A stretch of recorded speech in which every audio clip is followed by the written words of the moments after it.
Alors, on a d'autres infos sur les extorqueurs de Schumacher. Ils ont tenté de vendre les photos pour 20 millions. C'est incroyable. Deux suspects ont plaidé coupables devant un juge de Wuppertal en Allemagne. Le troisième suspect, ancien garde du corps de la famille qui aurait volé les images et les données privées, a nié toute implication. Alors, ouais, c'est bizarre qu'il nie. Lui, il avait accès clairement au PC, aux clés USB, etc. quoi. Yilmaz T et son fils Daniel ont plaidé coupables.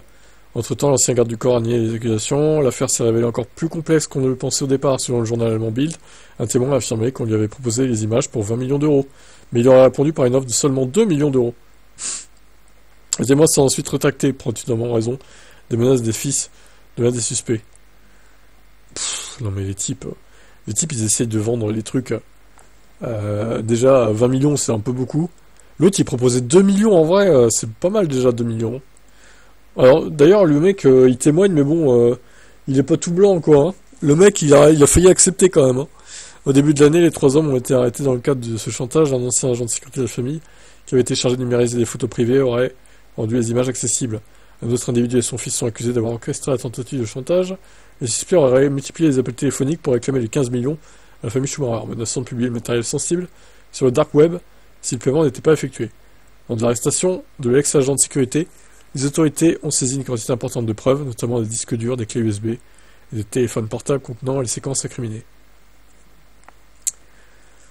Et c'est fou de se dire qu'au final, il n'y a pas une seule personne qui va faire fuiter une photo, quoi. Parmi tous ceux qui ont vu les fichiers, c'est dingue, hein. C'est absolument dingue. Je sais pas, quelqu'un de... Alors évidemment, hein, normalement les policiers sont censés montrer l'exemple, mais on sait tous que parmi la police, il peut y avoir des gens pas très très bien intentionnés.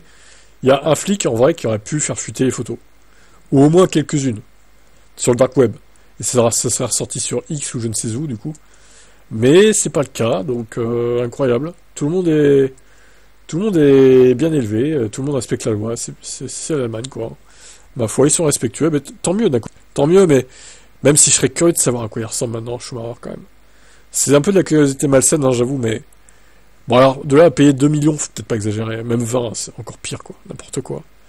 Mais ça aurait pu intéresser certains journaux. Mais le problème, c'est que les journaux en question auraient été traduits en justice par la famille Schumacher, ça c'est sûr. Et d'ailleurs, si les photos avaient fuité sur X, je me serais pas tenté à faire une vidéo sur ça. Hein. Je vous le dis tout de suite. Hein. Non. Alors là, ça aurait été trop risqué. Hein. On en aurait parlé vite fait, peut-être, dans un live ou quoi, mais j'aurais certainement pas fait une vidéo des photos de Schumacher. Ah non. Alors, moi, je pense qu'au bout d'un moment, à terme, ça va fuiter quand même. Genre ils vont jamais rendre public une photo de lui avant qu'il meure. Moi, je pense que ça va fuiter. Au bout d'un moment, tu peux pas rendre ça éternellement caché, quoi. On verra. Moi, je prends le pari que ça futera un jour. Quand, je ne sais pas, mais peut-être dans 4-5 ans, pas avant, hein, voire plus, peut-être, mais ça finira par fuiter, j'en suis sûr.